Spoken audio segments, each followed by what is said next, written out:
దేవుని పరిశుద్ధ నామమునకు మహిమ కలుగును గాక. మొదటిగా దేవునికి కృతజ్ఞతలు తెలియజేస్తూ ఈ రెండవ రోజు సువార్త సభలో దేవుని వాక్యాన్ని నేర్చుకోవడానికి వచ్చినటువంటి సహోదరి సహోదరులందరికీ ప్రభు నామములో వందనాలు తెలియజేస్తూ ఉన్నాను. వేదికను అలంకరించినటువంటి దైవజనులందరికీ ప్రభు పేరట నా హృదయపూర్వకమైన వందనాలు. అలాగే నా తర్వాత ముఖ్య ప్రసంగికులుగా ఉన్న దేవుని దాసులు దైవజనులు రత్నకిషోర్ గారికి నా ప్రత్యేకమైన వందనాలు తెలియజేస్తూ ఉన్నాను. చక్కని వాతావరణము. నేను బయలుదేరినప్పుడు వర్షంలో బయలుదేరాను. అసలు మీటింగ్ జరుగుద్దా లేకపోతే ఇంటికి మళ్ళా ఇలాగే రావాలనే పరిస్థితులు ఉన్నాయి. దేవుని మహాకృపను బట్టి చక్కని వాతావరణాన్ని దేవుడు దయచేసినందుకు దేవుని కృతజ్ఞతలు తెలియజేస్తూ ఉన్నాను.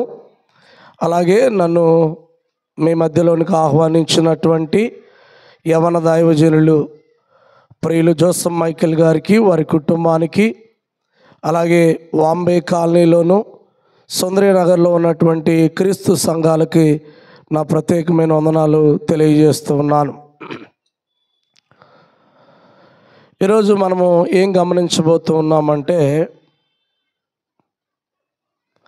క్రీస్తు ప్రభువు మరణించినప్పుడు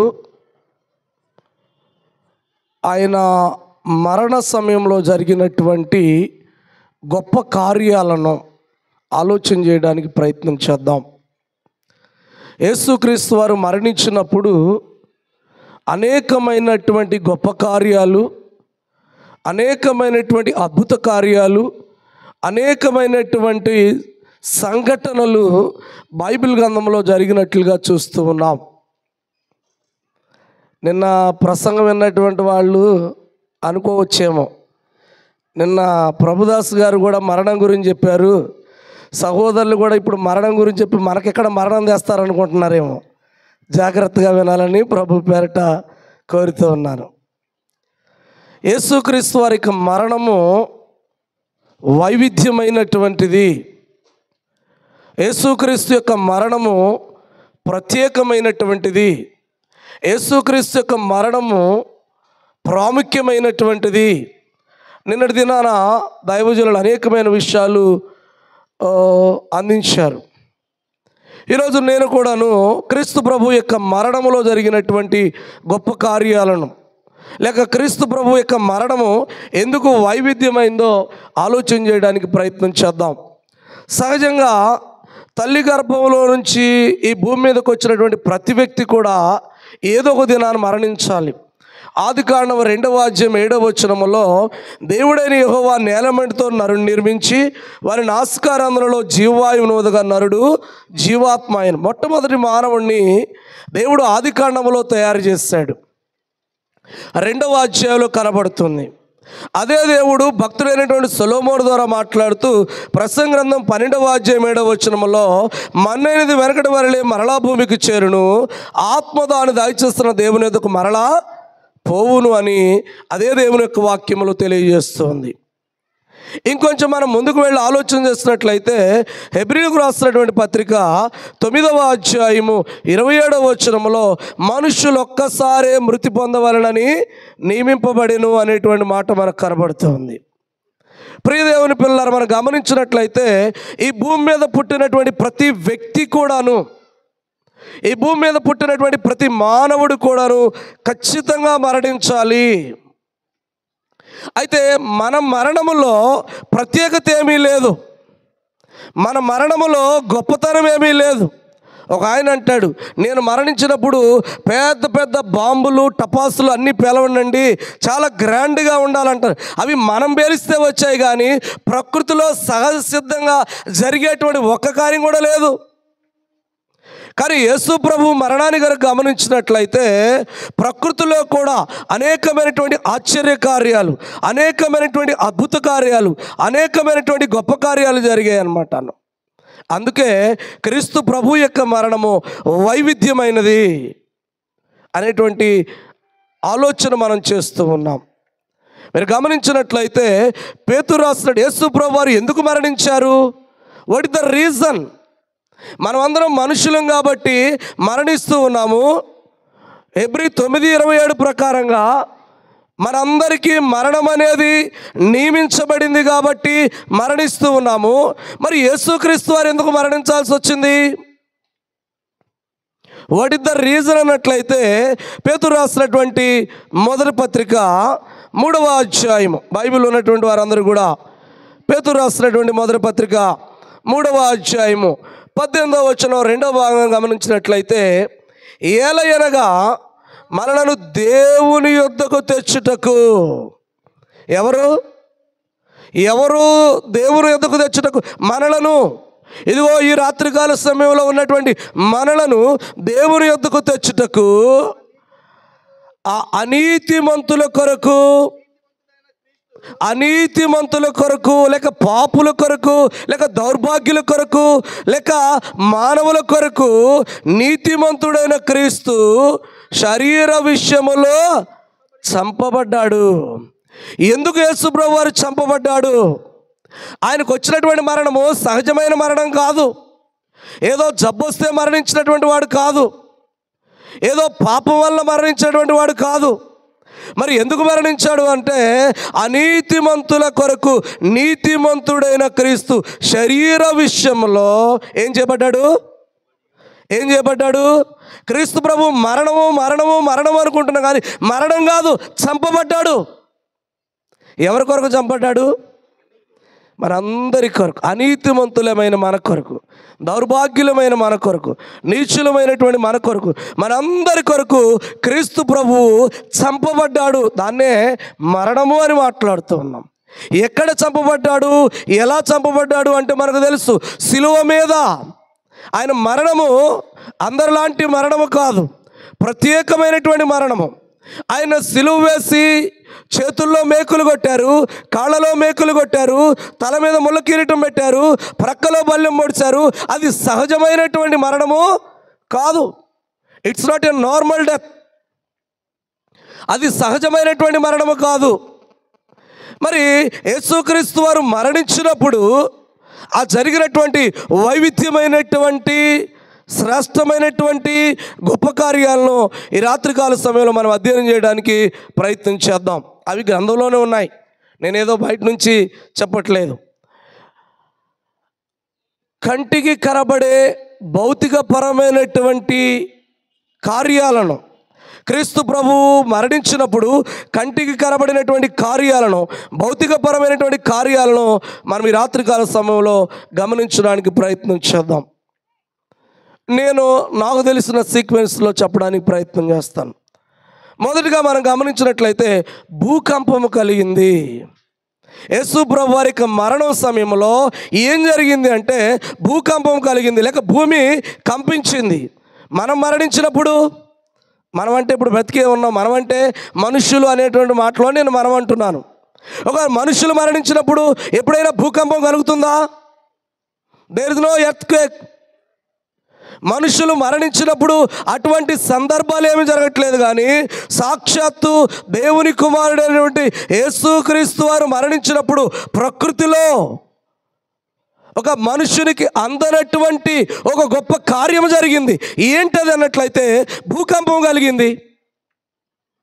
మత్తయి శుభవార్త, దాదాపుగా నేను మాట్లాడే మాటలన్నీ అక్కడే ఉంటాయి, ఎవరు కంగారు పడద్దు.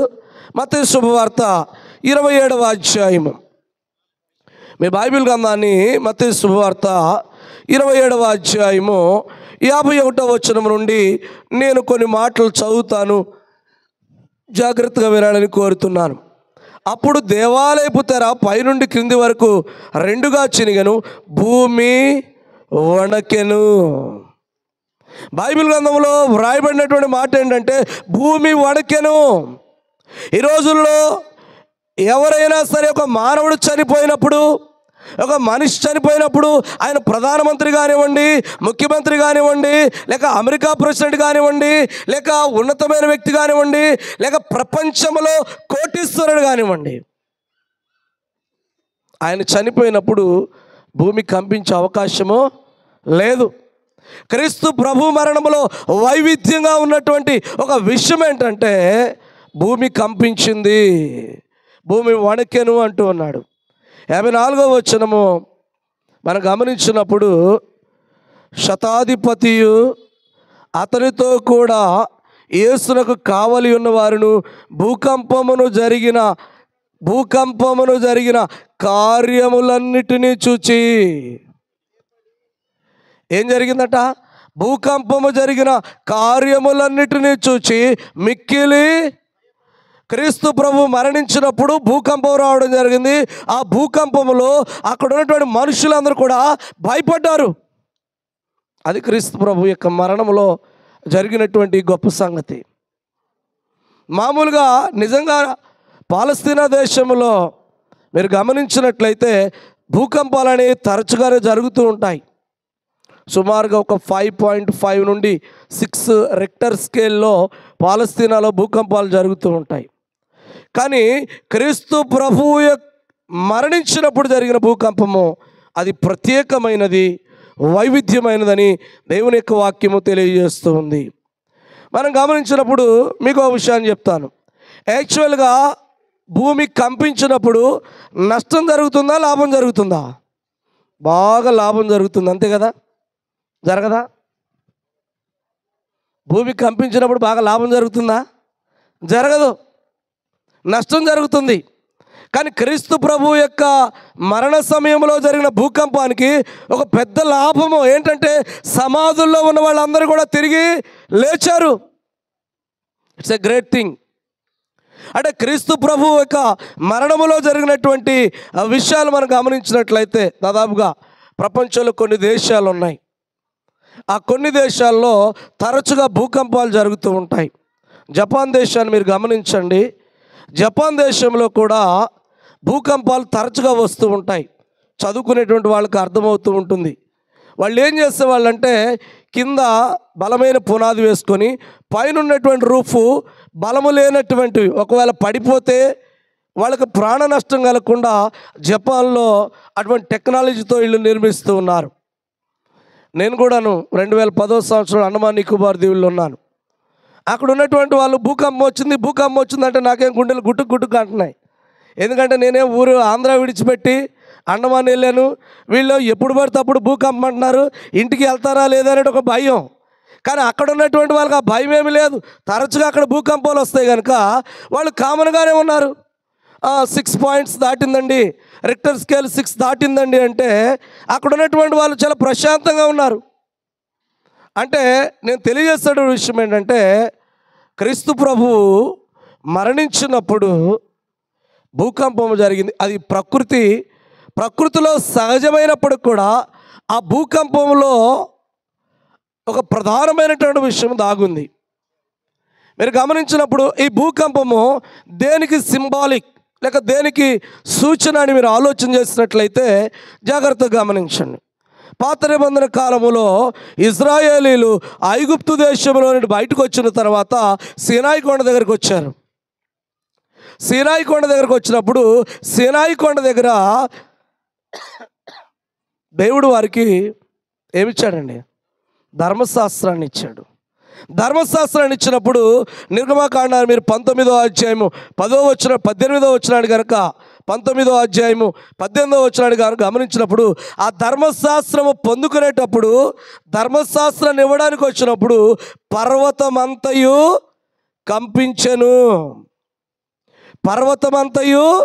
కంపించెను. అంటే ధర్మశాస్త్రాన్ని పొందుకునేటప్పుడు పర్వతమంతా కంపించినట్లుంది. ఇప్పుడు క్రీస్తు ప్రభు మరణించేటప్పుడు కల్వరి ప్రాంతమంతా కంపించింది. ఏంటి దానికి దీనికి ఉన్నటువంటి ఆ సిగ్నిఫికెన్స్ అని ఆలోచన చేసినట్లయితే ప్రియదేవుని పిల్లలు గమనించండి. అక్కడేమో ధర్మశాస్త్రము ఇవ్వడానికి ముందుగా కంపించినట్లుగా చూస్తున్నాం పర్వతం అంతా. ఇక్కడేమో ఆ ధర్మశాస్త్రాన్ని క్రీస్తు ప్రభు వారు నెరవేర్చి కొట్టివేసి మనకు అడ్డము లేకుండా దాన్ని ఎత్తివేసే సందర్భంలో ఇక్కడ భూకంపం కలిగింది. ఆ భూకంపానికి ఆ సింబాలిక్ను మనం ఒకసారి జ్ఞాపకం చేసి, అందుకు క్రీస్తు ప్రభు మరణము వైవిధ్యమైనది.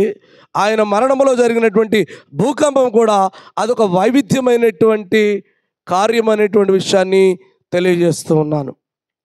రెండవదిగా మనం గమనించినప్పుడు యేసుక్రీస్తు మరణించినప్పుడు ఇంకేం గొప్ప కార్యాలు జరిగాయి అంటే మీరు టకాటక చెప్పేస్తారు. బైబిల్ గ్రంథంలో ఆలోచన చేసినప్పుడు చీకటి గమ్మినట్లుగా రెండవది మనకు కనబడుతూ ఉంది. మీరు కనుక మత్తయి శుభవార్తలోనే 27వ అధ్యాయము 45వ వచనము, మత్తయి శుభవార్త 27వ అధ్యాయం 45వ వచనం, మధ్యాహ్నం మొదలుకొని 3 గంటల వరకు ఆ దేశమంతయు చీకటి. మీరు కనుక క్రీస్తు ప్రభు మరణాన్ని ఒకసారి ఆలోచన చేస్తే ఆయన సుమారుగా 9 గంటల సమయంలో సిలువ వేయబడ్డాడు. 9 గంటల సమయంలో సిలువలో వేలాడుతూ ఉన్నాడు. మధ్యాహ్నం అంటే సుమారుగా 12 గంటల సమయం నుండి 3 గంటల వరకు ఎక్కడంట ఆ దేశమంతటను. సహజంగా మనుషులు ఎవరైనా మరణిస్తే చీకటి కమ్ముద్దా? ఒంట్లో ఉన్న కరెంటు పోద్దేమో అంతే, అది కూడా కోపంతో ఏదైనా ఫీజులు బీకేస్తే. కానీ క్రీస్తు ప్రభు మరణించినప్పుడు అది ఎందుకు వైవిధ్యం అందంటే ఆ దేశమంతటను, దేశమేనా ప్రపంచమేనంటే మరొక లేఖన భాగంలో అంటాడు సూర్యుడు అదృశ్యుడాయను అంటాడు. అంటే దేశం మాత్రమే కాదేమో, ప్రపంచమంతా కూడా, ప్రపంచానికి ఒక గొప్ప సిగ్నిఫికెన్స్ని ప్రభు అయినటువంటి యేసుక్రీస్తు మరణం ద్వారా దేవుడు చూపిస్తూ ఉన్నాడు. మార్క్సు వార్త 15వ అధ్యాయము, మార్క్సు వార్త 15వ అధ్యాయము 33వ వచనాన్ని గమనించినట్లయితే మధ్యాహ్నం మొదలుకొని 3 గంటల వరకు ఆ దేశమంతటను. ఇక్కడ కూడా ఏమన్నాడంటే ఆ దేశమంతటను చీకటి కమ్మాను అన్నాడు. మీరు ఒకసారి లూకా శుభవార్త 23వ అధ్యాయము మీరు గమనించినట్లయితే 44వ వచనాన్ని 45వ వచనాన్ని నేను చదువుతాను, జాగ్రత్తగా వినండి. అప్పుడు రమారమి మధ్యాహ్నం అయిను. సుమారుగా దాదాపుగా యేసు ప్రభువు వారు సిలువలో ఉన్నాడు. ఉదయం 9 గంటల నుండి ఆయన సిలువలో సిలువలో వేలాడుతూ ఉన్నాడు. వేలాడుతూ ఉన్నప్పుడు మధ్యాహ్నం మొదలుకొని 3 గంటల వరకు ఆ దేశమంతటి మీద ఏం గమ్మెను? చీకటి గమ్మెను. 45వ వచనంలో సూర్యుడు, ఒక దేశానికి సంబంధించిన వాడా? సూర్యుడు అదృశ్యుడాయను. ఒకవేళ ఈ దేశం కాకపోతే ఇంకో దేశంలో వెలుగు రావాలంటే అసలు సూర్యుడే ఏమయ్యాడు? అదృశ్యుడాయాడు. అంటే ఈ చీకటి అనేటువంటిది దేనికి సంకేతం? ఈ చీకటి అనేది దేనికి సిగ్నిఫికెన్స్ అనేది ఆలోచన చేసినట్లయితే నిజంగా యేసు ప్రభు వారికి మరణం అప్పుడు దాదాపుగా సుమారుగా 3 గంటల సమయము చీకటి గమ్మినట్లుగా ఆలోచన చేస్తూ ఉన్నాం. పాత నిబంధనలో మీరు బాగా కనుక ధ్యానించినట్లయితే ఈ చీకటి అనేటువంటిది దేవుని యొక్క తీర్పుకు సంబంధించినట్టుగా కనబడుతూ ఉంది. యెహోవా దినము కొరకు ఆశ పెట్టుకుని వారలారా అనేటువంటి మాట మీరు ఆమోసు గ్రంథం కనుక 5వ అధ్యాయము 18వ వచనాన్ని గమనించినట్లయితే దేవుని తీర్పు బయలుపరచబడడానికి ముందుగా దేవుడు చీకటినిచ్చినట్లుగా గ్రంథంలో కొన్ని మనకు ఆధారాలు ఉన్నాయి. యెహోవా దినము, ఆమోసు గ్రంథం 5వ అధ్యాయము 18వ వచనంలో యెహోవా దినము రావాలనని ఆశ పెట్టుకొని ఉన్న వారలారా మీకు శ్రమ. ఏ దినమట్టది? యెహోవా దినము. యెహోవా దినము రావాలని ఆశ పెట్టుకునే వాళ్ళ మీకు శ్రమ. యెహోవా దినము ఏంటా? యెహోవా దినము గాడ్స్ జడ్జిమెంట్, దేవుని కోపంతో, దేవుని ఉగ్రతతో తీర్పు తీర్చేటువంటి దినము. కనుక యెహోవా దినం వచ్చటం వలన మీకు ప్రయోజనమేమి? అది వెలుగు కాదు. ఏంటది? అంధకారము. యెహోవా దినము అనేటువంటిది, తీర్పు అనేటువంటిది అది వెలుగునివ్వదు, మీకు ఏమిస్తుందంట? అంధకారాన్ని ఇస్తూ ఉంది.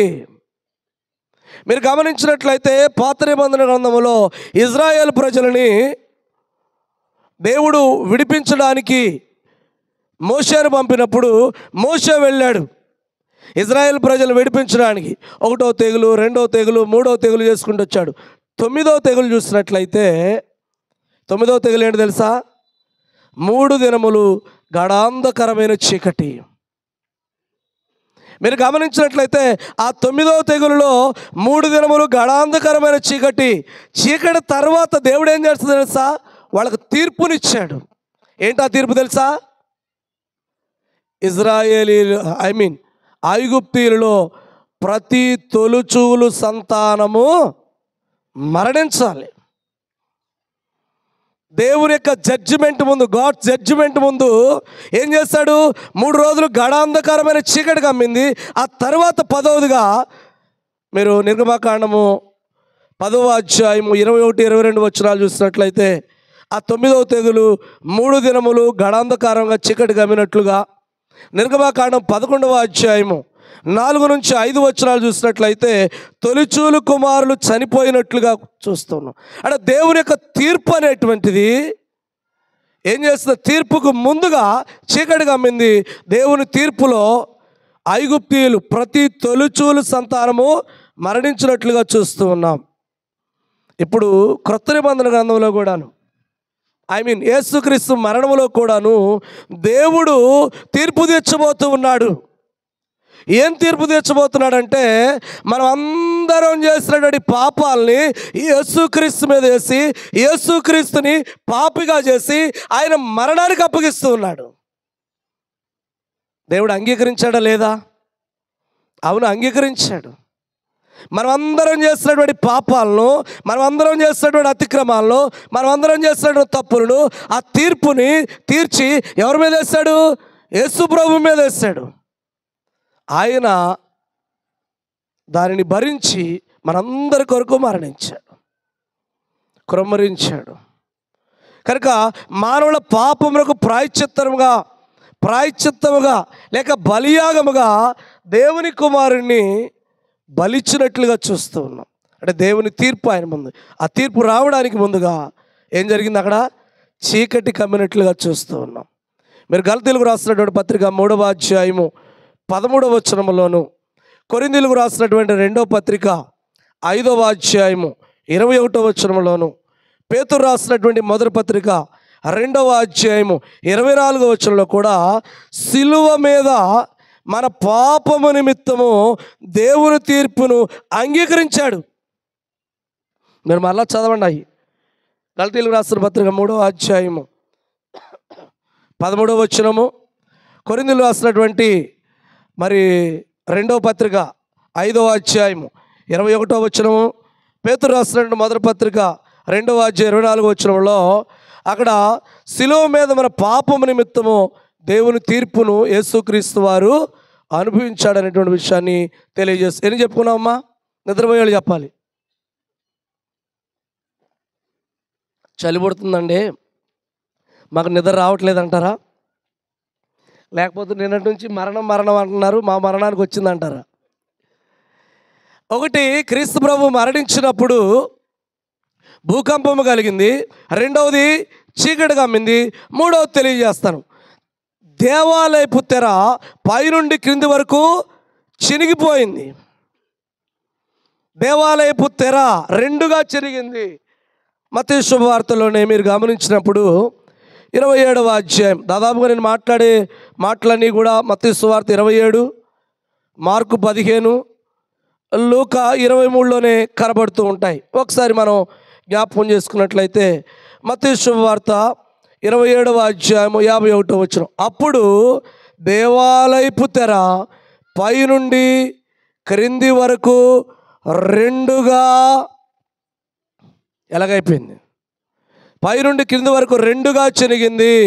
మార్క్సు వార్త కూడాను మీరు 15వ అధ్యాయము, మార్క్సు వార్త 15వ అధ్యాయం 38వ వచనాన్ని గమనించినట్లయితే అప్పుడు దేవాలయపు తెర పైనుండి క్రింది వరకు 2గా చినిగను.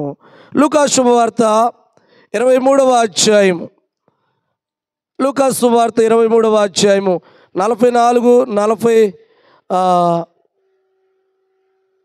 23వ అధ్యాయంలో మనకి దేవాలయపు తెర చినిగినటువంటి మాట అక్కడ కనబడుతుంది. 45వ వచనం, సూర్యుడు అదృశ్యుడాయను, గర్భాలయపు తెర నడిమికి. What is the significance? ఈ తెర జరగడం అంటే ఏంటి? దాంట్లో ఉన్నటువంటి అంతర్ధానము, దాంట్లో ఉన్నటువంటి సింబాలిక్ ఏంటి అన్నట్లయితే, అప్పటి వరకు దేవుని యొక్క ప్రత్యక్షత దేవాలయములో మాత్రమే, అది కూడా అతి పరిశుద్ధ స్థలంలోనే ఉంది. మీరు ఇజ్రాయెల్ ప్రజలు గమనించినట్లయితే, మీకు బాగా బైబిల్ తెలిసిన వాళ్ళు కనుక, ఆవరణము, పరిశుద్ధ స్థలము, అతి పరిశుద్ధ స్థలము. ఇజ్రాయెల్ ప్రజలందరూ వస్తే ఎక్కడ ఆగిపోవాలి? ఆవరణంలోనే ఆగిపోవాలి. పరిశుద్ధ స్థలానికి రావడానికి లేదు. పరిశుద్ధ స్థలములో కేవలం యాజకులు మాత్రమే వెళ్ళాలి. యాజకులు మాత్రం వెళ్ళిన తర్వాత యాజకులు కూడా అతి పరిశుద్ధ స్థలానికి వెళ్ళడానికి లేదు. అక్కడికి ఎవరు వెళ్ళాలి? ప్రధాన యాజకులు మాత్రమే వెళ్ళాలి. అంటే దేవుని ప్రసన్నత ఎక్కడుంది, లేక దేవుని ప్రత్యక్షత ఎక్కడుంది? ఆ అతి పరిశుద్ధ స్థలములోనే ఉంది. అక్కడికి వెళ్ళి సంవత్సరానికి ఒకసారి ప్రధాన యాజకుడు ఏం చేయాలంటే బలి ఇవ్వాల్సిన అవసరం ఉంది. తన పాపం నిమిత్తము, మనుషులందరి పాపం నిమిత్తం బలి ఇవ్వాల్సిన అవసరం ఉంది. ఏంటి దాని సిగ్నిఫికెన్స్ అన్నట్లయితే, దేవుని ప్రత్యక్షత బయలుపరచబడుతూ ఉంది. అప్పటి వరకు దేవుని ప్రత్యక్షత ఆలయంలో మాత్రమే ఉంది. ఇప్పుడు అది బయలుపాటు అయిపోయింది. It's for all. ఇంతకుముందు యూదుల్లో కేవలం యాజకులు, కేవలం ప్రధాన యాజకులకే ఉంది, యూదులందరికీ కూడా లేదు. అన్యులకైతే అసలే లేదు. ఎఫెసీయులకు రాసిన పత్రిక 2వ అధ్యాయము 14-17 వచనాలు మీరు గమనించినట్లయితే, ఆయన మన సమాధానమై ఉండి మీకును మాకును ఉండిన ద్వేషమును, అనగా విధిరూపకమైన ఆజ్ఞలు గల ధర్మశాస్త్రమును తన శరీరమందు కొట్టివేడి చేత మధ్య గోడను పడగొట్టి మన ఉభయులను, యూదులు అన్యులు అనేటువంటి భేదము లేకుండా ఆ తెర చెరగడం అనేది దేవుని ప్రత్యక్షత బయలుపరచబడి యూదుల్ని అన్యుల్ని ఏకం చేస్తాడు.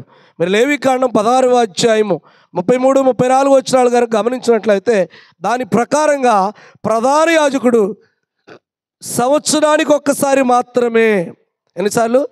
సంవత్సరానికి ఒక్కసారి మాత్రమే ఏం చేయాలంటే అతి పరిశుద్ధ స్థలములో ప్రవేశించాలి. ఇక్కడ ఈ తెర చెరగడం అనేటువంటి సిగ్నిఫికెన్స్ ఏంటంటే, దేవుని ప్రత్యక్షత అనేది బయలుపరచబడింది. ఇక యూదుడని లేడు, అన్యుడని లేడు, అందరూ దేవుని దగ్గరికి వెళ్ళొచ్చు. క్రీస్తు ప్రభు మరణం వెనుకున్నటువంటి అంతర్ధానము, ఆ మరణములో జరిగినటువంటి గొప్ప కార్యాల్లో ఉన్నటువంటి అంతర్ధానం ఏంటంటే, తెర రెండుగా చినిగినప్పుడు నేడు అన్యులమైనటువంటి మనము క్రీస్తు ప్రభు దగ్గరికి రావడానికి ఆ తెర కనుక చిరగకపోతే, మీరు చరిత్రలో కనుక ఆలోచన చేస్తే, ఆ తెర చినగాలి అంటే 4 ఏనుగుల బలం ఉపయోగిస్తే చినుగుద్దట. అది అంత బలమైనటువంటి తెరది. 4 ఏనుగుల బలం ఉపయోగిస్తే చినిగే తెర ఆటోమేటిక్గా చినిగిపోయింది.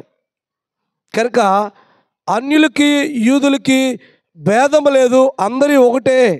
దేవుని ప్రత్యక్షత బయలుపరచబడింది, అందరూ దేవుని దగ్గరకు రావడానికి అవకాశం ఉంది అని చెప్పబడ్డానికి తెర చెరిగింది అనేటువంటి విషయాన్ని తెలియజేస్తున్నాం.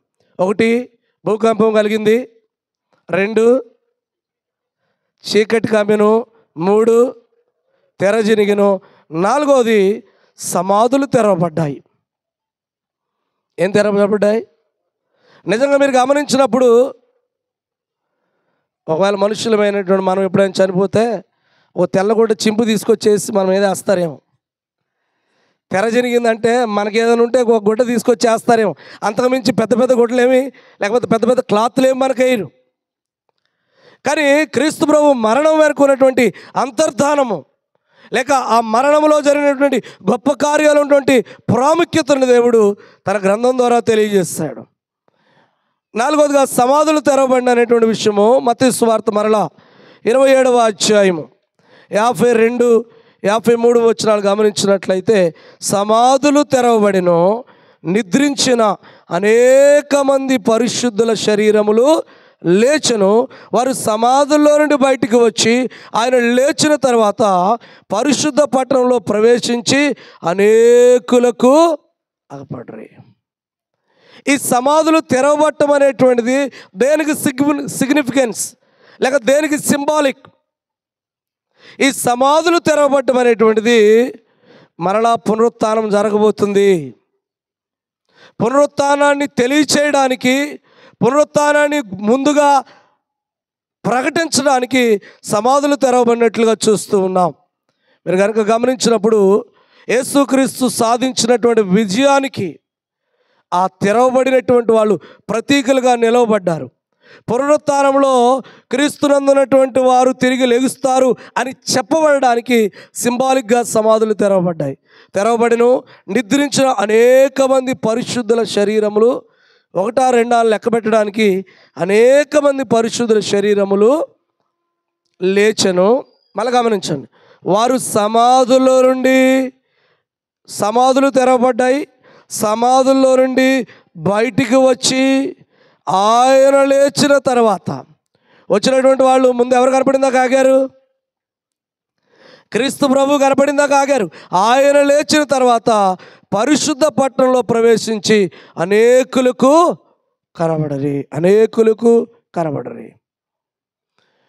తెస్సలోనికీయులకు రాసిన మొదటి పత్రిక 4వ అధ్యాయము 16వ వచనంలో ఆ మధ్య భాగంలో అంటాడు, చివరి భాగంలో, క్రీస్తునందు మృతులైన వారు.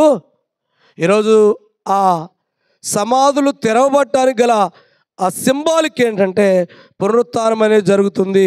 ఎవరైతే క్రీస్తునందుండి మృతులైతారో వాళ్ళు తిరిగి లేస్తారు అని కనబడుతుంది. కనుక క్రీస్తు ప్రభు మరణం వైవిధ్యమైందా అంటే అవును, వైవిధ్యమైంది. ఈరోజు నీవు కూడా యేసుక్రీస్తుతో పాటుగా తిరిగి లేవాలి.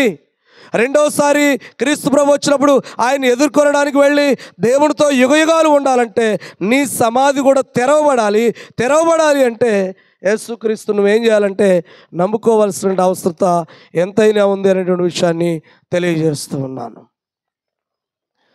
ఈరోజు అంటే భౌతిక సంబంధమైనటువంటి ఆ కార్యాలను క్రీస్తు ప్రభు మరణించినప్పుడు జరిగినటువంటి బహిర్గతంగా కనబడినటువంటి భౌతిక సంబంధమైనటువంటి కార్యాలను తెలియజేస్తాను. ఆత్మీయంగా కనబడినటువంటి కొన్ని విషయాలు కూడా ఉన్నాయి. క్రీస్తు ప్రభు మరణములో అవి కంటికి కనబడకుండా ఆత్మీయంగా కనబడినటువంటి కొన్ని సంగతులు ఉన్నాయి. వాటిని మనము అధ్యయనం చేయడానికి ప్రయత్నం చేద్దాం. నిన్నటి దినాన కొన్ని విషయాలు సహోదరులు దైవజనులు జీజే ప్రభుదాస్ గారు తెలియజేస్తారు. మరికొన్ని విషయాలు మనం ఆలోచన చేయడానికి ప్రయత్నం చేద్దాం. యేసుక్రీస్తు మరణం అనేది మనకు ఆత్మీయంగా తెలియపరిచేది ఏంటంటే, మొదటిగా ఆయన మరణము మనకి పాపక్షమాపణ దయచేస్తుంది. ఆయన మరణించకపోయినట్లయితే మనుషులకి పాపక్షమాపణే లేదు. మరలా ఏం చేయాలి? సంవత్సరానికి ఒకసారి గొర్రెలో మేకలో ఏవో బలు అర్పించాలి. ఇవ్వాలంటే అసలు మనం యూదులమే కాదు, మనకు బలు అర్పించే ఛాన్సే లేదు, మనకు అవకాశమే లేదు. కనుక క్రీస్తు ప్రభు యొక్క మరణం అనేటువంటిది పాపక్షమాపణ దయచేస్తుంది. రోమీయులకు రాసినటువంటి పత్రిక 5వ అధ్యాయము 8వ వచనాన్ని గమనించినట్లయితే, అయితే దేవుడు మన ఎడల తన ప్రేమను వెల్లడిపరుచున్నాడు. దేవుడు ఏం చేస్తున్నాడంట? మన ఎడల, మనుషులందరి ఎదుట, నువ్వెవరివైనా సరే, తెల్లవాడివైనా నల్లవాడివైనా, డబ్బున్నవాడివైనా డబ్బు లేనివాడివైనా, జ్ఞానవంతుడివైనా జ్ఞానహీనుడివైనా, ఒకవేళ సమాజంలో నీకు గౌరవం ఉన్నా లేకపోయినా, మనుష్యులమైనటువంటి మన ఎడల తన ప్రేమను వెల్లడిపరుచున్నాడు. ఎట్లనగా మనం ఇంకనూ పాపులమై ఉండగానే, when we are sinners, ఇంకా మనం పాపులుగా ఉండగానే క్రీస్తు మన కొరకు చనిపోయాను. ఇక్కడ చనిపోయాను అంటున్నాడు. యేసుప్రభు వారు చనిపోవడం వలన అంతర్ధానం ఏంటంటే మనందరికీ పాప క్షమాపణ ఇచ్చేయటానికి. నువ్వు చేసిన ఎలాంటి పాపమైనా, నువ్వు చేసిన ఎలాంటి తప్పిదమైనా, నువ్వు చేసిన ఎలాంటి దోషమైనా, అయ్యో నేను పాపినని నీలో నువ్వు కుమిలిపోకుండా యేసుక్రీస్తు దగ్గరకు వచ్చి యేసుక్రీస్తు రక్తంలో నీ పాపాన్ని కడుక్కుంటే నువ్వు పరిశుద్ధుడు అవుతావు. నీకేం దొరికిందంటే లోకములో ఎవ్వరివ్వనటువంటి పాపక్షమాపణ క్రీస్తు ప్రభు మరణాన్ని నీకు ఇచ్చింది. క్రీస్తు ప్రభు మరణం నీకు ఇచ్చింది. ఎవరివ్వలేరు ఆ పాపక్షమాపణ. ఒకళ్ళకి 100 రూపాయలు, 1,00,000 రూపాయలు ఏమని అడిగితే ఇస్తారేమో, కానీ పాపక్షమాపణ భూమి మీద ఉన్నటువంటి ఏ మానవుడు నీకు పాపక్షమాపణ రావాలంటే క్రీస్తు ప్రభు మరణించకపోయినట్లయితే, 2000 సంవత్సరాల క్రితం ఆయన ఈ భూమి మీదకి వచ్చి మనందరి పాపముల కొరకు మరణించకపోయినట్లయితే ఈరోజు మనకు పాప క్షమాపణ దొరికేది కాదనమాట. కనుక ఆత్మీయంగా మనకు పాప క్షమాపణ దొరుకుతుంది. రెండవదిగా మనం గమనించినట్లయితే క్రీస్తు ప్రభు మరణము మనకు విమోచనను లేక విడుదలను దయచేస్తూ ఉంది. ఇది నిన్నటి దినాన సహోదరులు తెలియజేస్తారు. పేతురు రాసిన మొదటి పత్రిక 1వ అధ్యాయము 18-19 వచనాలు మీరు గమనించినట్లయితే అక్కడ అమూల్యమైనటువంటి రక్తము అనేటువంటి మాట మాట్లాడుతున్నాడు. అంటే విలువలేనటువంటి రక్తము, అమూల్యమైన రక్తము ద్వారా మనకు విడుదల విమోచన దయచేస్తాడు. ఇదే విషయము ప్రకటన గ్రంథము 5వ అధ్యాయము 9వ వచనానికి జ్ఞాపకం చేసుకున్నట్లయితే ఎవరైనా చదవండి. ప్రకటన 5:9.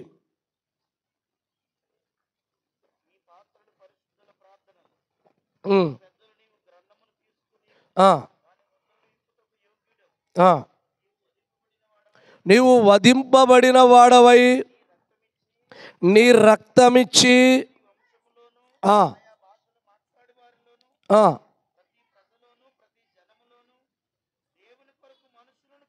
అది ఎలాగో అన్నాడంటే రక్తమిచ్చి దేవుని కొరకు మనుషుల్ని కొన్నాడు. రక్తం ఎలాగ ఇవ్వడం జరిగింది? ఆయన మరణించినప్పుడు ఆఖరి రక్త బొట్టు కూడా, యేసుప్రభు మరణించినప్పుడు ఆయన శరీరంలో ఆఖరికి ఏం గారాయి తెలుసా? నీళ్లు గారాయి. ప్రతి రక్తపు బొట్టు, ఆఖరి రక్త బొట్టు కూడా నీ కొరకు నా కొరకు ఆయన చిందించాడు. కనుక ఆత్మీయంగా మనకు విమోచన, విడుదల అనేది కలుగుతుంది అనమాట. యేసుక్రీస్తు వారి మరణములో మనకి విడుదల, ఇవి భౌతికంగా కనబడేటువంటివి కావు, భౌతికంగా చూపించుకునేవి కావు. ఇవి ఆత్మీయంగా క్రైస్తవ జీవితంలో కనబడేటువంటి విషయాలు అన్నమాట. మూడవది మనం గమనించినట్లయితే సాతానుపై విజయాన్ని మనకు దయచేస్తాడు. హెబ్రీయులకు రాసినటువంటి పత్రిక 2వ అధ్యాయము, పరిశుద్ధ గ్రంథం నుండి హెబ్రీయులకు రాసిన పత్రిక 2వ అధ్యాయం 14-15 వచనాలు గమనించినట్లయితే, కాబట్టి ఆ పిల్లలు రక్తమాంసములు గలవారైనందున ఆ ప్రకారమే మరణము యొక్క బలము గలవారిని, అనగా అపవాదిని మరణము ద్వారా, యేసుక్రీస్తు మరణించడం ద్వారా అపవాదిని నశింపజేశాడు. అపవాదిని నశింపజేయడం ద్వారా సాతానుపై మనకేమొచ్చింది? విజయం కలిగింది. క్రీస్తు ప్రభు యొక్క మరణం అనేటువంటిది సాతానుపై విజయం కలిగింది. అంటే కొంతమంది విజయం కలిగింది అనుకుంటూనే సాతానికి లోబడిపోతూ ఉన్నారు. అది ఒక రకంగా కాదు, ఒక్కొక్కరు ఒక్కొక్క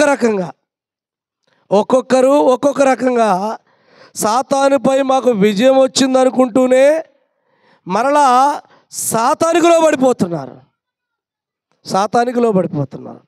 కానీ క్రీస్తు ప్రభు మరణం ఏం చేస్తుందంటే సాతానుపై విజయాన్ని మనకి దయచేస్తున్నట్లుగా చూస్తూ ఉన్నాం. కనుక ప్రియమైనటువంటి దేవుని పిల్లలారా, మనం గమనించినప్పుడు ఆయన ఆ ప్రకారమే మనం మరణము యొక్క బలము గలవాని, అనగా అపవాదిని మరణము ద్వారా నశింపజేయుటకును, జీవితకాలమంతయు మరణ భయము చేత దాస్యమునకు లోబడిన వారిని విడిపించుటకు. క్రీస్తు ప్రభు కనుక మరణించకపోయినట్లయితే మనం జీవితకాలం కూడా మరణ భయం చేతనే బ్రతకాలి. క్రీస్తు ప్రభు నీ కొరకు నా కొరకు మరణించకపోతే ఇక నీ మరణం అంటే అదొక భయంకరం, దాంట్లోంచి విడుదల లేదు. క్రీస్తు ప్రభు మరణించాడు కాబట్టి ఇప్పుడు ఇక మరణ భయం అనేది మనకు లేదు. మనకు దాస్యమునకు లోబడిన వారిని విమోచించుటకు ఆయన కూడా రక్తమాంసములలో, యేసుక్రీస్తు ప్రభు రక్తమాంసంలో పాలువాడై 33.5 సంవత్సరాలు ఈ లోకంలో జీవించి మనందరి కొరకు తను ఏ తప్పు చేయకుండా, ఏ పాపము చేయకుండా మనందరి పాపములు ఆయన భుజం మీద వేసుకొని ఆయన భరించి మన కొరకు సిలువ వేయబడి రక్తాన్ని చిందించి తన ప్రాణాన్ని అప్పగించడం ద్వారా మనందరినీ దాస్యములో నుంచి ఆయన ఏం చేశాడు? విడిపించినట్లుగా, సాతానుపై విజయాన్ని మనకు దయచేసినట్లుగా కనబడుతుంది. ఒకవేళ క్రీస్తు ప్రభువే మరణించకపోతే ఈరోజు సాతాను మనం ఆడుకుంటాడు. ఆయనపై విజయం లేదు అనే విషయాన్ని తెలియజేస్తున్నాం. నాలుగవదిగా మనం గమనించినప్పుడు యేసుక్రీస్తు యొక్క మరణము దేవునితో నీకు సమాధానాన్ని తీసుకొచ్చింది.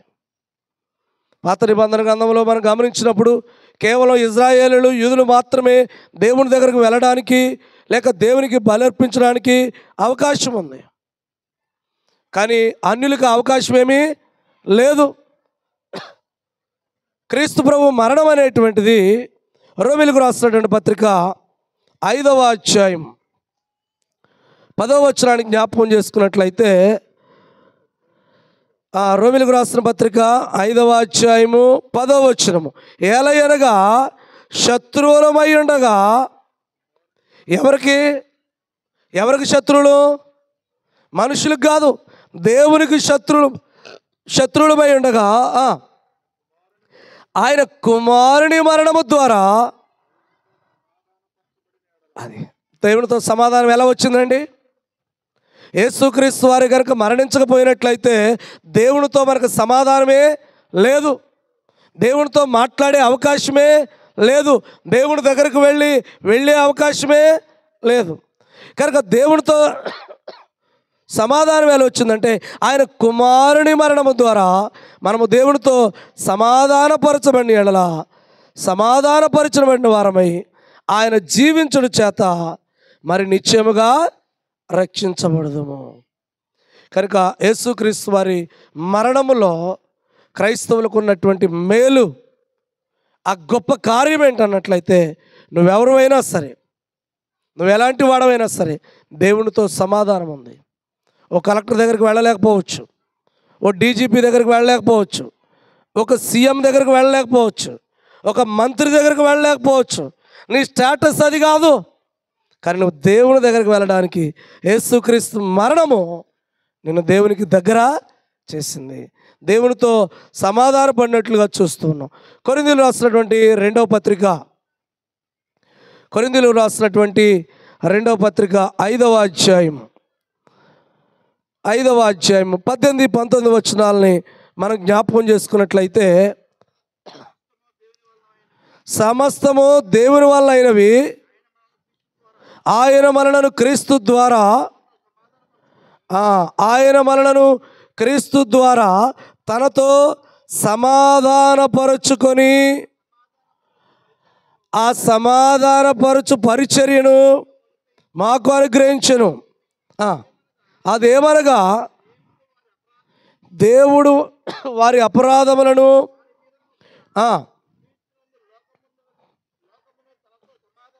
క్రీస్తునందు లోకమును తనతో సమాధానపరుచుకొనొచ్చు. ప్రియ దేవుని పిల్లారు, ఇక్కడ మనం జ్ఞాపకం చేసుకున్నట్లయితే, సమస్తమును దేవుని వల్ల ఆయన వలనను క్రీస్తు ద్వారా తనతో సమాధానపరుచుకున్నాడు. యేసుక్రీస్తు ద్వారా ఎలా సమాధానపరుచుకున్నాడు? యేసుక్రీస్తు ద్వారా సమాధానపరుచుకోవడం గల కారణం ఎలా సమాధానపరుచుకున్నాడు అంటే యేసుక్రీస్తు మరణం ద్వారానే. మీరు గమనించండి, యేసుక్రీస్తు 2000 సంవత్సరాల క్రితం బెత్లెహేములో పుట్టడం ద్వారా మానవులకు సమాధానం రాలేదు. యేసు ప్రభువారు అనేకమైనటువంటి అద్భుత కార్యాలు చేయడం ద్వారా దేవునితో సమాధానం రాలేదు. యేసు ప్రభువారు చనిపోయినటువంటి వాళ్ళని తిరిగి లేపడం ద్వారా దేవునితో సమాధానం రాలేదు. ఆయన 5 రొట్టెలు 2 చిన్న చేపలు 5,000 మందికి ఆహారంగా పంచడం ద్వారా దేవునితో సమాధానం రాలేదు. ఆయన అనేకమైన కార్యాలు చేస్తాడు. యోహాను శుభవార్తలు అంటాడు, ఆయన చేసినటువంటి కార్యాలు కనుక వివరించాలంటే భూలోకమంతా, కానీ ఏ కారణాన్ని బట్టి కూడా నువ్వు దేవునితో సమాధానం లేదు. కానీ ఆయన మరణము అనేటువంటి కారణం ద్వారా, యేసుక్రీస్తు మరణము అనేటువంటి కారణం ద్వారా దేవునితో మనకు సమాధానం ఉందనేటువంటి విషయాన్ని తెలియజేస్తున్నాను. ఇంకా ఆత్మీయంగా దేవుని ప్రేమ అనేటువంటిది మనుష్యులమైన మన ఎడల వెల్లడిపరచబడింది. దేవుని ప్రేమ మన మీద చూపించడానికి క్రీస్తు ప్రభు మరణం అనేటువంటిది, దేవుడు మనల్ని ఎంతగా ప్రేమించాడో, దేవుడు మనల్ని ఎంతగా తన బిడ్డలుగా స్వీకరించాలనుకున్నాడో క్రీస్తు ప్రభు మరణం అనేది బయలుపరిచింది. యోహాను సువార్త 3వ అధ్యాయము 16వ వచనం గోల్డెన్ వర్స్ మనకు బాగా తెలుసు. దేవుడు లోకమును ఎంతో ప్రేమించెను కాగా ఆయన తన అద్వితీయ కుమారునిగా పుట్టిన వారి యందు విశ్వాసముంచు ప్రతివాడును నశింపక నిత్య జీవం పొందినట్లు ఆయనను అనుగ్రహించను. కనుక యేసు ప్రభువారిని దేవుడు ఏం చేస్తాడంటే మన కొరకు అనుగ్రహించాడు, అంటే తన ప్రేమను వెల్లడిపరిచాడు. యేసు ప్రభు మరణించడం ద్వారా, ఆయన పుట్టడంతోనే భూమి మీదకి వచ్చాడు, పుట్టడంతోనే వెల్లడైందంటే అవలేదు. క్రీస్తు ప్రభు మరణించడం ద్వారా, సిలువలో మరణించడం ద్వారా దేవుని ప్రేమ అనేది వెల్లడిపరచబడినట్లుగా చూస్తూ ఉన్నాం. రోమీయులకు రాసినటువంటి పత్రికలోనే 5వ అధ్యాయం 8వ వచనంలో ఒక మాట చెప్తూ ఉన్నాడు. రోమీయులకు రాసినటువంటి పత్రిక నేను ముగించడానికి ప్రయత్నం చేస్తాను, ఎందుకంటే నా తర్వాత దైవజనులు ఉన్నారు, వారు మరి ఎక్కువగా అనేకమైన విషయాలు మనకు అందించడానికి అవకాశం ఉంటుందనే విషయాన్ని తెలియజేస్తూ ఉన్నాను. అయితే దేవుడు మనలో తన ప్రేమను వెల్లడిపరుచున్నాడు. ఇందాక మనం చదువుకున్నటువంటి విషయమే, మనం ఇంకనూ పాపులమై ఉండగానే క్రీస్తు మన కొరకు చనిపోయాను. కనుక యేసు ప్రభు వారు మన కొరకు చనిపోవడం బట్టే దేవుని ప్రేమ అనేది వెల్లడిపరిచినట్లుగా చూస్తూ ఉన్నాం. మానవ మరణానికి, క్రీస్తు మరణానికి ఉన్నటువంటి ఆ వైవిధ్యము ఏంటి అన్నట్లయితే, క్రీస్తు మరణం అనేటువంటిది మనల్ని ఆ యొక్క శిక్ష నుండి తప్పించింది. యేసుక్రీస్తు మరణం అనేటువంటిది ఏం జరిగిందంటే మన పాపము నుండి మనం పొందుకునేటువంటి శిక్ష నుండి విడిపించింది. కొరింథీయులకు రాసిన 2వ పత్రిక 5వ అధ్యాయము 21వ వచనాన్ని గమనించినట్లయితే, కొరింథీయులకు రాసినటువంటి మనం ఆయన యందు దేవుని నీతి అగునట్లు పాపమెరుగని ఆయనను మన కోసము పాపముగా చేసెను. యేసుక్రీస్తు వారి యొక్క మరణము మనం ఆలోచన చేసినట్లయితే ఏంటంట, ఎవరు మరణించాలి? యాక్చువల్గా పాపం చేసినటువంటి వాళ్ళే మరణించాలి. మనకు ఆల్రెడీ రోమీయులకు రాసినటువంటి పత్రికలో పాపం వల్ల వచ్చే జీతము మరణం అనేటువంటి సంగతి తెలుసు. అందరూ పాపము చేసి దేవుడు అనుగ్రహించిన మహిమను పొందలేకపోతున్నారు. ఆ పాపం వల్ల వచ్చేటువంటి జీతము మరణము. కానీ క్రీస్తు ప్రభు మరణం అనేటువంటిది మనం ఆయన యందు దేవుని నీతి అగునట్లు పాపమెరుగని ఆయనను మన కోసం పాపముగా చేస్తారు, మన కొరకు పాపముగా చేసినట్లుగా చూస్తూ ఉన్నాం. కనుక ప్రియమైనటువంటి దేవుని పిల్లలారా, క్రీస్తు ప్రభు మరణము చాలా వైవిధ్యమైనటువంటిది. క్రీస్తు ప్రభు మరణము చాలా ప్రత్యేకమైనటువంటి, నేను కొన్ని విషయాలే తెలియజేస్తాను, మాట్లాడుకుంటే చాలా విషయాలు ఉన్నాయి. ఈరోజు ఈ రాత్రికాల సమయంలో మనం గమనించాల్సిన విషయం ఏంటంటే, యేసుక్రీస్తు మరణము లేకపోతే ఏ వ్యక్తి రక్షించబడడానికి అవకాశం లేదు. యేసుక్రీస్తు మరణించకపోయినట్లయితే మనం ఇంకా పాపులుగానే ఉండి ఈ లోకంలో మన జీవితాన్ని కొనసాగించాల్సిన అవసరత వస్తుందనే విషయాన్ని తెలియజేస్తూ నేను ఇప్పటివరకు 2 ప్రాముఖ్యమైన విషయాలు తెలియజేస్తాను. ఒకటి, మొదటిదేంటి, యేసు ప్రభు మరణించినప్పుడు భౌతిక సంబంధమైనటువంటి సూచనలు కొన్ని కనపడ్డాయి. ఒకటేమో భూకంపం కలిగింది, 2 చీకటి గమ్మెను, 3 తెర జరిగింది, 4 సమాధులు తెరవబడ్డాయనేటువంటి విషయాలు, వాటికి సింబాలిక్గా దేవుడు మన గ్రంథంలో రాయించినటువంటి విషయాలను తెలియజేస్తాను. రెండవది మనం గమనించినప్పుడు, మరి ఆత్మీయంగా మనం ఆలోచన చేసినప్పుడు, ఆత్మీయంగా కూడా పాప క్షమాపణ మనకు దొరుకుతుంది, విమోచన లేక విడుదల మనకు దొరికింది, సాతానుపై విజయం దొరికింది, దేవునితో సమాధానం దొరికింది, దేవుని ప్రేమ వెల్లడిపరచబడింది, ఆయన మన కోసం పాపముగా చేయబడ్డాడు. కనుక ఈ రాత్రికాల సమయంలో యేసు మరణం అందరిలాగే ఆయన మరణం ఉంది అని నువ్వు అనుకుంటున్నావేమో, లేదు, ఆయన మరణం ప్రత్యేకమైనటువంటిది. అందరిలాగే క్రీస్తు ప్రభు మరణించాడని నీవు నేను అనుకుంటే పొరబడినట్లే. క్రీస్తు ప్రభు మరణము ప్రత్యేకమైనది, ప్రత్యేకమైంది అనడానికి ఇప్పటి వరకు కొన్ని విషయాలు మీకు తెలియజేస్తాను. ఇప్పటి వరకు చక్కగా ఓపికతో ప్రేమతో ఉన్నటువంటి మీ అందరికీ ప్రభు రక్షకుడైనటువంటి యేసుక్రీస్తు నామములో నా ప్రత్యేకమైనటువంటి వందనాలు తెలియజేస్తూ ఉన్నాను. అలాగే నన్ను ఆహ్వానించినటువంటి దైవజనులు, ప్రియులు, మరి యవన దైవజనులు జోసఫ్ గారికి, వారి కుటుంబానికి, వాంబే కాలనీలో ఉన్నటువంటి క్రీస్తు సంఘానికి, సుందరీనగర్లో ఉన్నటువంటి క్రీస్తు సంఘానికి నా ప్రత్యేకమైన వందనాలు తెలియజేస్తూ ఉన్నాను.